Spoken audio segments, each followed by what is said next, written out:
자, 오늘 함께 읽은 마가복음 11장 27절에서 33절까지의 말씀을 통해서 제목을 이렇게 정해봤습니다. 진짜 권위가 무엇인가?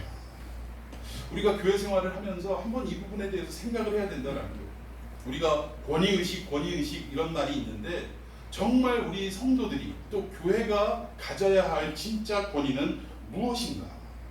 이 부분에 대해서 한번 우리가 생각을 해보도록 하겠습니다.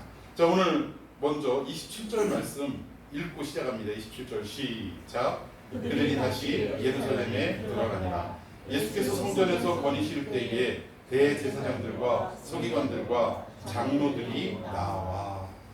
지금 배경을 설명드리자면 예수님이 성전 이곳저곳을 지금 걸어다니시면서 살피시는 거예요. 여기는 어떤가, 저기는 어떤가, 이 모양들을 살피시며 다니는데 여기 보니까 대제사장들과 서기관들과 장로들이 나와서 예수님 앞에 지금 대화를 하는 겁니다. 근데 그도 그럴 것이 지금 예수님이 돌아다니실 때 이 성전의 지도자급들인 이 사람들이 아주 신경이 곤두서가지고 예수님 앞에 나왔어요. 이유인즉슨 이 사건이 있기 며칠 전에 예수님이 어떤 일을 하셨냐면 성전에 와서 비둘기 파는 자들, 돈 바꾸는 자들, 이런 자들을 바라보시면서 어떻게 하셨어요? 상을 때려 엎으시고 또 뭘 만드셨어요? 채찍을 만드셔서 막 후려치기 시작하셨다라는 거예요. 진짜 성전 안에서 여러 가지의 재물을 파는 사람, 또 돈 바꿔주는 사람, 이런 사람들이 아주 그냥 혼비백산이 돼가지고 깜짝 놀라서 막 여기저기 도망을 가고 난리가 있었던 적이 바로 며칠 전이었다라는 것입니다. 근데 이런 예수님이 안 그래도 또 성전에 와가지고 여기저기를 훑어다니고 하시니까 이 성전 지도자들이 어땠어요? 긴장을 할 수밖에 없더라는 거예요. 여러분 한번 생각해 보세요. 불과 며칠 전에 우리 교회에 와가지고 의자며 뭐며 난리를 치고 막 진짜 여기저기 성물을 갖다 때려 부시고 이랬던 사람이 오늘 주일 예배를 드리는데 또 여기저기 살펴보고 다닌다고 하면 긴장이 되겠습니까? 안 되겠습니까? 당연히 긴장이 되죠. 그래서 긴장한 그 마음으로 지금 예수님께 나와서 대화를 시도하고 있더라는 것입니다. 여기에 대제사장, 서기관, 장로들은 그때 당시에 이 성전의 실세라고 할 수 있는 그런 지도자들이었다라는 거예요. 저는 한 가지 여러분에게 당부하고 싶은 것은 2000년 전에 예수님 당시의 성전 안에는 성전의 실세들이 있었어요. 우리식으로 얘기하면 어떤 권위를 가지고 지시하기도 하고 성전의 일들을 막 이렇게 자기들 마음대로 이렇게 명령하기도 하고 이런 사람들이 있었다는 것입니다. 저는 바라기는 우리 교회 안에서는 특히 우리 참평한 교회 안에서는 이러한 권위 있는 사람, 이 교회의 실세라고 일컬는 이런 사람들이 오늘 이후로는 한 사람도 나타나지 않기를 예수님의 이름으로 축원해 드리겠습니다. 교회 안에 무슨 실세가 있어요? 교회 안에 방귀깨나 낀다는 이런 사람이 존재할 이유가 뭐가 있습니까? 그럴 이유가 없는 거예요. 교회는 딱 두 부류로 구별되는 공동체라는 것입니다. 크게는 한 부류인데 어떤 부류냐? 교회는 누가 모이는 공동체? 예? 죄인들만 모이는 공동체예요. 죄인들 안에서 누가 잘났다고 실세고 힘이 있고 이런 게 어디 있습니까? 죄인들만 모이는 자리가 교회라는 공동체라는 거예요. 그리고 이 죄인은 두 가지 부류로 또 나뉩니다. 어떤 죄인? 이미 예수 그리스도를 믿고 용서받은 죄인이 있고 아직 예수 그리스도를 믿기 전인 용서받지 못한 죄인이 있더라는 거예요. 그러나 이 용서받지 못한 죄인도 조만간에 우리 주님의 은혜로 용서받은 죄인으로 바뀌게 될 줄로 믿으시기를 바랍니다. 이렇게 교회 안에는 한 가지 부류밖에 없어요. 죄인들밖에 없다라는 거예요. 누가 누구에게 나무랄 수 있고 명령할 수 있다라는 말이니까 인간적인 권위와 인간적인 권세는 교회 안에서 다 사라져야 될 줄로 믿습니다. 그런 교회를 한번 우리는 만들어 가보도록 해봅시다. 자, 우리 28절 계속 읽습니다. 시작. 이를 무슨 권위로 이를 하느냐 누가 이런 일할 권위를 주었느냐. 예수님이 며칠 전에 성전에서 상을 때려엎고 채찍을 휘둘러서 장사하고 돈 바꾸는 자들을 다 내쫓았던 그 기억을 떠올리면서 오늘 또 성전 여기저기를 훑어다니는 예수님의 모습이 이 대제사장들과 서기관들과 바리새인들에게는 마땅했겠습니까? 못마땅했겠습니까? 못마땅했다라는 거예요. 그리고 성전 당시에는 대제사장들 또는 제사장들이 다닐 수 있는 장소가 따로 있습니다. 또 유대인들, 일반 성도들이 다니는 곳이 따로 있어요. 우리가 크게 성막 공부를 나중에 하게 되면 알게 되겠지만 이 성막, 성전은 세 가지 장소로 분류가 됩니다. 첫 번째는 뜰이라는 곳이에요. 뜰. 그러니까 이건 누구나 올 수 있는 곳이 뜰입니다. 근데 이 뜰 안에서도 이방인의 뜰이 있고 유대인의 뜰이 따로 있다라는 거예요. 그러니까 유대인이 함부로 이방인들이 함부로 유대인들이 가는 뜰에 들어갈 수 없더라는 거예요.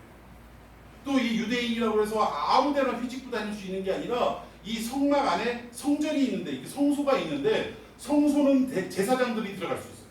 근데 이 성소 안에서도 절반은 지성소라고 해서 여기는 제사장들도 들어갈 수 없는 곳입니다. 오직 누구만이 들어갈 수 있어요? 대제사장만, 그것도 몇 번에 한 번? 1년에 한 차례만. 온 백성의 죄를 사하기 위해서 대속죄일날, 그것이 우리식으로 달력을 따지면 7월 10일입니다. 7월 10일날 대속죄일날 속죄를 위해서, 그 제사를 위해서 어린 양을 잡아서 그 피를 들고 그 지성소 안으로 들어갔다 나왔다 하고 그날 하루를 몇 번에 걸쳐서 왔다 갔다는 하지만 한 차례만, 그날 하루만 허용이 돼 있더라고요. 그러니까 아무나 다닐 수 없는데 예수님은 지금 유대인이 다니든 데든 아니면 이방인이 다니는 데든 제사장들이 다니는 데든 상관없이 여기저기를 훑어보고 다니시니까 지금 이 사람들의 눈에는 굉장히 못마땅한 거예요. 그래서 묻는 질문이 뭐였습니까? 주님 앞에 묻는 질문이 이런 일을 무슨 권위로 하고 있냐? 네가 무슨 권위가 있어서 여기저기를 다니고 며칠 전에는 상을 때려엎고 채찍을 휘두르고 이런 일들을 어떻게 하고 있느냐? 지금 그 질문을 하고 있더라는 것입니다. 여기에 보면 권위라는 말이 나오는데 이 권위라는 말은 헬라어로 보면 두 가지 정도로 해석할 수 있습니다. 첫 번째로는 힘, 권세, 권위, 또 어떤 차원이냐면 파워, 이런 것들로 해석할 수 있다는 거예요. 그래서 듀나미스라고 합니다. 듀나미스. 성령의 폭발적인 능력도 듀나미스라고 표현하는데 이 듀나미스라는 단어에서 영어 단어가 어떤 단어가 파생이 됐냐면 여러분 저 채석장이나 이런 데 가면 발파 할 때 빵 터뜨리는 거 뭐라 그래요? 터지는 폭약 뭐라 그래? 다이너마이트. 이 듀나미스라는 말에서 다이너마이트라는 말이 파생이 됐다는 거예요. 그러니까 그만큼 성령의 능력은 또 이 권세와 권위라는 것은 폭발적인 힘을 가지고 있는 줄로 믿으시기를 바랍니다. 근데 이것이 하늘로부터 온 즉 성령의 권위면, 성령으로 인한 권위면 얼마나 긍정적이고 좋겠습니까? 근데 사람으로부터 오는 권위는 이렇게 다이너마이트가 이로움도 있지만 잘못 사용하면 어떻게 됩니까? 인명을 살상하는 무기로도 사용될 수 있다는 거예요. 그러니까 사람으로부터 나오는 권위는 이렇게 잘못 사용될 수도 있다라는 것입니다. 근데 오늘 본문에 나오는 이 권위는 어떤 권위냐? 헬라어로 엑수시아라고 하는데 이것은 수직적 관계를 얘기해요. 이것은 무엇을 말하느냐? 윗사람이 아랫사람에게 어떤 권한을 허용해 주는 것, 허락해 주는 것, 이것을 말한다라는 것입니다. 그러니까 지금 대제사장들과 또 서기관들과 장로들이 예수님 앞에 나와서 하는 얘기는 뭐냐면 누가 너한테 여기저기를 다니라고 또 성전을 청소하고 상 때려엎고 채찍질하라고 너에게 이런 권세를 준 사람이 누구냐라고 지금 묻고 있다라는 거죠. 하늘로부터 온 권세를 얘기하는 것이 아니라 네가 여기서 이런 일을 행하고 다니고 여기저기를 움직이고 돌아다니는 것은 누군가 너에게 이러이러한 권한을 주었기 때문에 그런 게 아니냐라는 그런 권위를 말하더라는 거예요. 그 당시에 왜 이런 일들이 발생했냐면 성전 안에 아까도 예수님이 청결 사건을 일으키실 때 성전 안에서 뭐 하는 사람이 있었다고 그랬어요? 돈 받고 주는 사람이 있었어요. 비둘기 파는 사람이 있었어요. 비둘기는 왜 팔았을까? 그렇죠. 제사 드릴 때 필요한 재물을 파는 사람들입니다. 이것도 배경이 이런 거예요. 원래는 소나 염소나 양이나 이 비둘기를 어디서부터 이걸 준비를 해야 되냐면 자기 집에서부터 준비해가지고 와야 되는 거예요. 그런데 이때 당시에 얼마만큼 종교가 타락을 했냐면 정말 흠없고 점없고 제물로 드리기에 1등품인 이러한 양을 자기가 집에서부터 골라서 가지고 왔다고 생각해 봅시다. 그래서 이제 성전 안에 맨날 며칠을 걸려서 성전에 도착해서 성전에서 예배를 드리려고 할 때 어떤 절차를 거치냐면 제물을 살펴보는 제사장이 딱 버티고 있어요. 그래서 여기저기를 살펴보다가 이 제물이 합격이냐 불합격이냐를 판정하더라는 것입니다. 그런데 이때 당시에 얼마만큼 타락을 했냐면 이 제사장들이 결탁을 해가지고 장사하는 사람들, 양 팔고 염소 팔고 소 팔고 비둘기 파는 이런 사람들이 원래는 이 성전 바깥, 뜰 바깥에서 이런 장사가 이루어지고 그랬는데, 이때 당시에는 자기의 친인척들이나 아니면 뇌물을 먹은 그런 사람들을 점점 어떻게 성전 안으로, 뜰 안으로 들어와서 장사할 수 있도록 허용을 해주더라는 거예요. 왜 허용해 줬을까? 돈을 받았기 때문에, 뇌물을 받았기 때문에 이런 일들이 가능했다라는 것입니다. 자, 그러면 뇌물을 받고 이 사람들이 성전 안에 들어와서 장사를 하게 되면 장사가 잘 돼야 되겠습니까? 안 돼야 되겠습니까? 당연히 잘 돼야죠. 그래야 뇌물을 계속 받을 수 있죠. 그러니까 이 판정을 하는, 재물을 판정하는 제사장이 멀쩡한 재물임에도 불구하고 어떤 판정을 내느냐? 불합격 판정을 내린다. 별별 꼬투리를 다 잡아가지고 이건 안 돼. 그러면 재물을 어렵게 좋은 것으로 가져왔지만 드릴 수 없으니까 이 사람은 결국 어떻게 해야 됩니까? 성전 안에 재물을 파는 사람들로부터 다시금 재물을 사야 되는 이런 일들이 반복되고 거듭되죠. 그때 당시에 자기 친인척들로 대부분 이렇게, 지금 요새 우리나라에도 참 문제가 많은 일들이 있죠. 힘이 있고 권세를 가지니까 자기의 친인척들로 하여금 회사를 아주 그냥 자기가 다 경영을 하고 투자를 하고 뭐 이렇게 하는, 아직 완벽하게 검찰의 조사가 끝난 것은 아닙니다만 미루어 볼 때 지금 상황은 그렇게 보여지고 있더라고요. 그러니까 이게 정치가 권세 있는 사람이 결국 타락하게 되면 이런 일들이 있는 것처럼 이때 당시에도 그런 일들이 있었다라는 것입니다. 그런데 그때 장사하고 뭐 돈 바꾸고 이런 일들을 제사장급들로 하여금 권위를 받은 그 사람들이 이 일을 했다라는 거예요. 그러니까 지금 예수님이 때려엎고 여기저기를 돌아다니실 때 이런 권위를 누가 줬냐라고 지금 이 사람들, 종교 지도자들은 물어보고 있더라는 사실. 근데 그 질문을 받은 예수님이 뭐라고 대답을 하시냐? 자, 29절 한번 봅시다. 시작.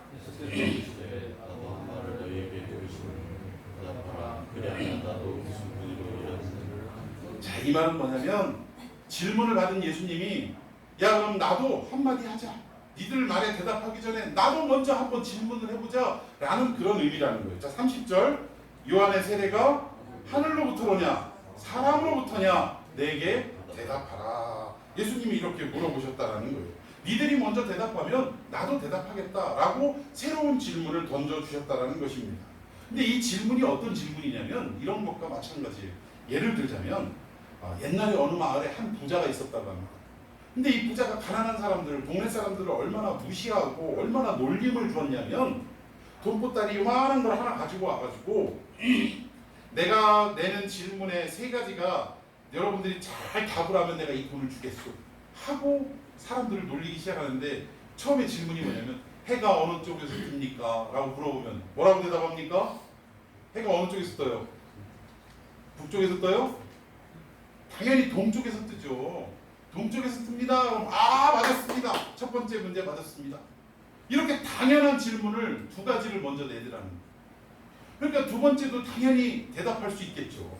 근데 마지막 세 번째 질문이 뭐냐면 그 부자가 엉거주춤하고 이렇게 앉아가지고, 앉은 것도 아니고 쓴 것도 아니고 엉거주춤하게 있으면서 물어보는 거예요. 내가 지금 앉겠습니까? 서겠습니까? 그러면 사람들이 앉을 것 같습니다 라고 하면 이 부자는 어떻게 하는 거예요? 쓰는 거예요. 돈 안 주려고. 마지막 문제는 틀렸습니다. 쓸 것 같습니다 그러면 앉아버리는 거예요. 여러분, 이게 어떤 대답을 해도 이거는 올무에 걸릴 수밖에 없는 이런 대답에 틀림이 없다는 거예요. 근데 그 마을의 그 소식을 듣고 어떤 지혜로운 사람이 갑자기 그 부자의 손을 딱 붙잡더니 여기서 이럴 게 아니라 우리 어르신 집에 가서 한번 문제를 한번 풀어봤으면 좋겠습니다. 손을 붙잡고 막 집에 가다가 그 손에 들려있는 돈주머니를 확 낚아챈 거예요. 그러면서 질문을 하기를, 이제 그 부자의 집의 대문에 한 발짝을 딱 들여놓고 어르신, 제가 지금 이 집 안으로 들어가겠습니까? 집 밖으로 나오겠습니까? 라고 물어보니까 이 부자가 어떤 대답을 해도 이 사람이 맞지 않는 대답을 할 거라는 걸 알아요, 몰라요? 결국 대답도 못하고 돈을 뺏겼다라는 그런 이야기가 있습니다. 오늘 예수님이 이 대제사장들, 서기관들, 바리새인들에게 했던 질문은 지금 요한의 세례가 하늘로부터냐 사람으로부터냐 라는 질문은 바로 이런 질문과 똑같은 거예요. 계속해서 한번 성경을 읽어보면, 자, 한번 보십시다. 31절 시작.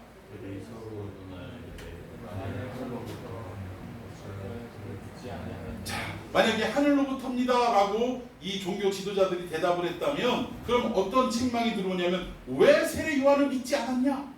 왜 그렇게 그를 핍박하였느냐? 라고 할 게 뻔하다라는 거예요. 그러니까 그렇게도 대답을 못하겠고 자 32절 시작. 모든 사람이 요한을 참 선지자로 여기고 그들이 백성을 두려워하는지라. 네, 사람으로부터입니다 라고 대답을 하면 많은 백성들이 그를 진정한 선지자로 여겼기 때문에 결국 종교 지도자들은 어떻게 되는 거예요? 저거 종교 지도자가 잘못된 신앙 가지고 있다라고 손가락질을 받고 자기의 자리가 위태해지기 때문에 이렇게도 대답을 못하고 저렇게도 대답을 못하는 그런 상황 속에 처하게 됐더라. 아무 말도 못하는 이 종교 지도자들을 향해서 예수님은 뭐라고 말씀하시냐면 자 33절 시작. 이에 예수께 대답하여 이르되 우리가 알지 못하노라 하니 예수께서 이르시되 나도 무슨 권위로 이런 일을 하는지 너희에게 이르지 아니하리라 하시니라. 지금 이 말씀은 뭐냐면 나도 뭐라고 대답해야 될지 모르겠다 그 얘기가 아니에요. 너희들한테 내가 무슨 권위로 이 일을 하는지를 설명해 봐야 너희들이 알아듣냐 못 알아듣냐. 못 알아듣는다 그 얘기예요. 아무리 니들한테 조곤조곤 얘기를 해도 너희들은 이미 들을 자세도 되어 있지 않을 뿐더러 깨달을 수 있는 능력도 없다. 그래서 나는 너희들에게 말할 필요도 느끼지 못한다 라고 예수님이 대답을 하셨다는 것입니다. 자, 그러면 여기에서 예수님이 예로 들으셨던 질문으로 하셨던 요한의 세례가 하늘로부터냐 아니면 사람으로부터냐라는 이 질문 속에 결국은 이 요한의 세례가 어떤 세례였는지 이 내용을 통해서 예수님이 하시고자 하는 말씀이 무엇인지를 우리는 캐내야 될 줄로 믿습니다. 자, 우리 다시 한번 요한의 세례가 어떤 세례였는지를 저와 여러분이 한 절씩 교독하겠습니다. 마태복음 3장 1절 이하입니다. 그때 세례 요한이 이르러 유대 광야에서 전파하여 말하되 그는 선지자 이사야를 통하여 말씀하신 자라. 일러스되 광야에 외치는 자의 소리가 있어 이르되 너희는 주의 길을 준비하라. 그가 오실 길을 곧게 하라 하였느니라.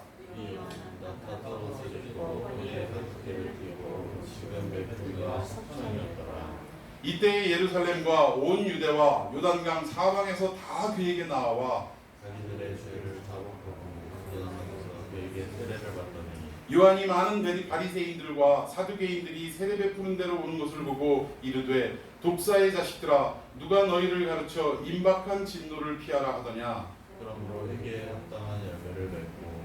아멘. 여기 보니까 마지막 결론이 뭐예요? 바리새인과 사두개인들이 또 서기관들이 세례 요한에게 세례를 받고 자기들도 씻음 받기를 원하는 마음으로 왔을 때 세례 요한이 뭐라고 얘기했어요? 그들을 향해서 이 독사의 자식들아 라고 누가 너희들에게 임박한 이 심판을 피하라고 하느냐, 하나님의 진노를 피하라고 하느냐 라고 말하면서 회개에 합당한 열매를 맺어라 라고 말씀했다라는 것입니다. 누가?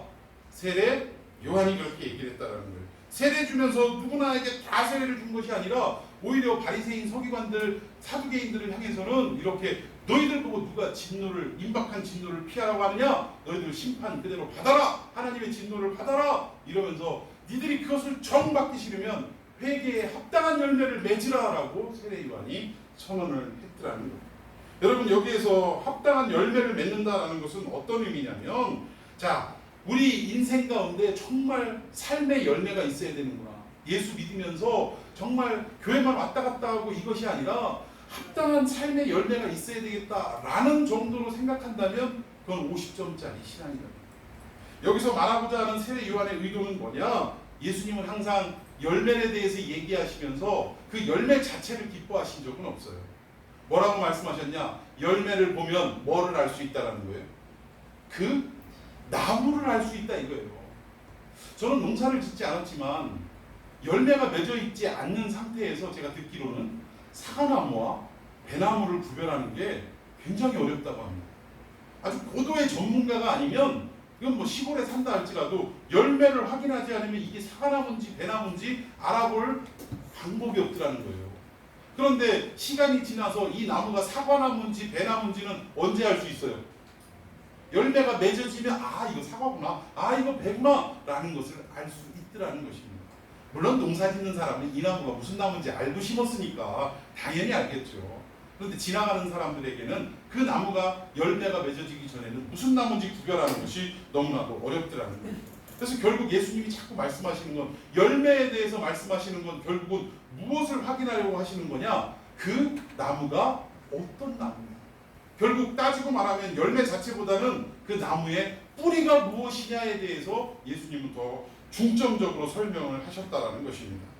왜 이것을 지적했냐면 오늘 8절에 보니까 회개에 합당한 열매를 맺고, 그리고 이 다음 구절이 뭐냐면 속으로 너희들이 아브라함의 우리 조상이 아브라함이다라고 해서 자랑하지 말라 이거. 이 하나님은 이 돌덩이 가지고도 아브라함의 자손을 만들 수 있다라고 예수님이 그 다음에 말씀을 하십니다. 그러면 이게 뭐냐면 이스라엘 백성들은 당시에 특히 종교 지도자들은 어떤 마음을 가지고 있었냐면, 나는 구원과 또 하나님이 선택된 백성의 그런 상황에서는 나는 당연히 누구의 자식이기 때문에, 아브라함의 혈통이기 때문에, 아브라함의 후손이기 때문에 구원은 따놓은 당상이야. 나는 하나님 앞에 선택받은 건 당연한 거야 라고 생각하고 살았다는 거야. 결국 우리의 구원과 하나님께로부터의 선택의 그 내용이 어디에 있었다라는 거예요? 육신적인 혈통에 달려있다라고 생각을 했다라는 것입니다. 여러분, 이걸 우리식으로 표현하자면 우리가 구원받는데 우리 스스로의 어떤 하나님과의 관계를 떠나서 내 어머니, 내 아버지가 예수를 잘 믿으면 나는 당연히 구원받을 수 있다라고 생각하는 것과 똑같다라는 거예요. 묻습니다.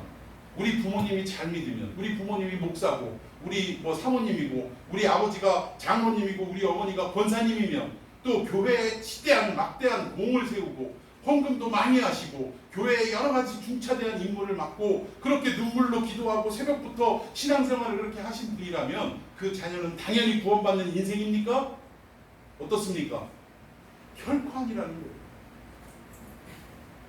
그런데 지금 이스라엘 백성들은 우리의 조상이 아브라함이기 때문에 우리는 당연히 구원받을 수 있고 우리는 당연히 선택받은 백성이다 라고 착각하고 살았다라는 것입니다. 그래서 잘못 살아감에도 불구하고, 말씀대로 살아가지 않음에도 불구하고 우리는 선택받은 백성이고 이미 구원받은 백성이기에 그쯤은 해도 돼, 이렇게 살아도 돼 하고 착각하고 살아가더라는 거예요. 그래서 결국 이것을 어떻게 표현했냐면 독사의 자식이라고, 이런 잘못된 생각과 사상으로 구원받을 수 없는 버림받아 마땅한 독사의 자식. 성경에서 뱀은 어떤 부류를 말하냐? 마귀 사탄을 말합니다. 결국 당시의 종교 지도자를 향해서 이 마귀의 자식들아, 독사의 자식들아 라고 표현한 것은 결국 그들 역시 누구라는 거예요? 독사의 자식이라는 것은, 이 뱀의 자식들아 라는 것은 지금 그 대상도 누구라는 거예요? 뱀이라는 거예요. 뱀. 자, 개가 새끼를 낳았습니다. 그럼 새끼가 나오면 그 개의 새끼는, 그렇죠, 개 강아지예요. 똑같다라는 거예요. 사람이 자식을 낳으면 그 자식은 사람이 되는 것처럼 오늘 여기서 이 독사의 자식이라고 종교 지도자를 향해서 정말 진노의 그 메시지를 선포하실 때 이 종교 지도자를 한마디로 말해서 뱀들아라고 이야기하는 것과 똑같다라는 거죠. 그럼 결국 성경에서 뱀은 좀 전에도 설명드렸지만 무엇과도 같다? 이 마귀 자식들아라고 하는 것과 똑같은 내용이라는 것입니다. 어떻게 생각하고 살아갈 때 하나님으로부터 오는 이 구원이 혈통적인 것으로 얻어진다라고 생각하는 이러한 사상과 이러한 어떤 삶을 살아가는 사람들에게는 결국 이들이 마귀의 자식이다. 우리 부모님이 예를 들어서 우리나라에도 그런 경우가 있습니다. 일제 치하에, 일제 강점기 때 끝까지 신사참배하지 않고 결국 일본 그 정권에 의해서 목숨을 빼앗긴, 순교를 당하신 그분이 우리의 할아버지라고 생각해 봅시다.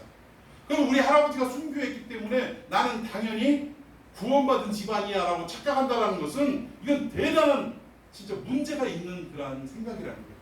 이런 사람들을 향해서 뭐라고 했다고요?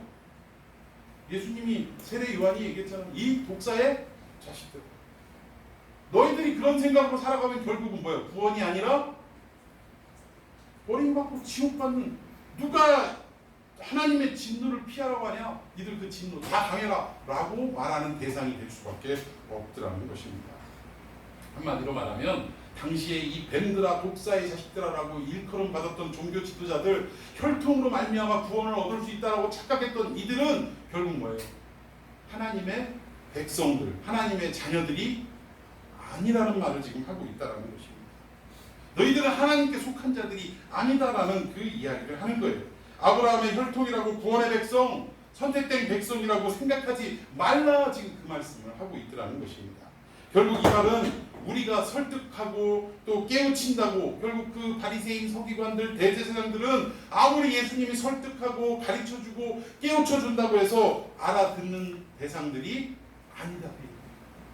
나도 너희에게 말하지 아니하리라라는 이 말은 너희들에게 아무리 내가 피를 토하듯이 설명을 해도 너희들은 받아들일 자세가 안 돼 있는 인간들이다, 그 얘기예요.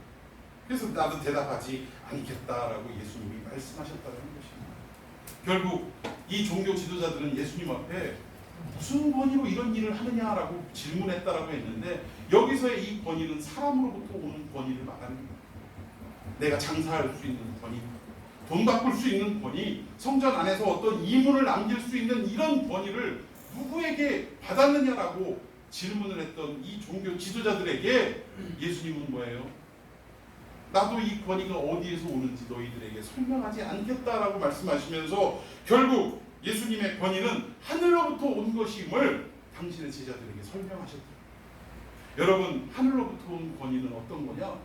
야, 내가 하나님 아들이야, 내가 메시아야, 너희들 다 내 앞에 엎어져, 머리 숙여, 무릎 꿇어, 이런 권위가 아니더라. 예수님이 말씀하시는 이 권위는 어떤 권위냐? 여러분, 좋은 나라는 어떤 나라라고 생각하십니까? 대통령 또는 아직도 왕정 국가가 있으니까 왕이 권위가 있는 나라가 좋은 나라입니까? 대통령이 카리스마를 가지고 이건 이렇게 저건 저렇게, 이런 나라가 좋은 나라라고 생각하세요? 이런 나라를 흔히 뭐라고 얘기합니까? 독재라고 얘기합니다. 그런데 정말 좋은 나라는 어떤 나라냐? 누가 대통령인지, 대통령이 무슨 일을 하는지 조차도 알지 못하면서 그렇다고 나라가 막 개판으로 운영되는 게 좋은 나라, 그 얘기가 아니에요. 대통령이 무슨 일을 하는지, 도대체 어떻게 정치를 하는지도 잘 드러나지도 않으면서 이 나라가 너무나도 잘 굴러가는, 각자의 장관들과 부처들이 자기의 할 몫을 다 감당하고 자기의 어떤 주어진 사명을 감당해 나가면 대통령의 그 권위가 굳이 드러날 필요가 있습니까? 없습니까? 없다라는 거예요. 오늘 좋은 교회도 어떤 교회냐? 담임 목사의 권위가 막 드러나고 카리스마 있고 그 목사님 아주 막 대단, 이런 교회는 결국 무슨 교회냐? 무너질 교회밖에 되지 않는다. 여러분, 교회 안에는 누구만이 드러나야 합니까? 오직 한 분, 예수 그리스도만 드러나는 교회가 좋은 교회예요. 담임 목사 드러나는 교회 좋은 교회 아닙니다. 어떤 교회는 뭐 몇천억짜리 교회를 건축을 하는데 어떤 장모님 혼자, 사업을 크게 하시는 장모님 혼자 거의 대다수 헌금을 했다, 뭐 이런 이야기가 나와요.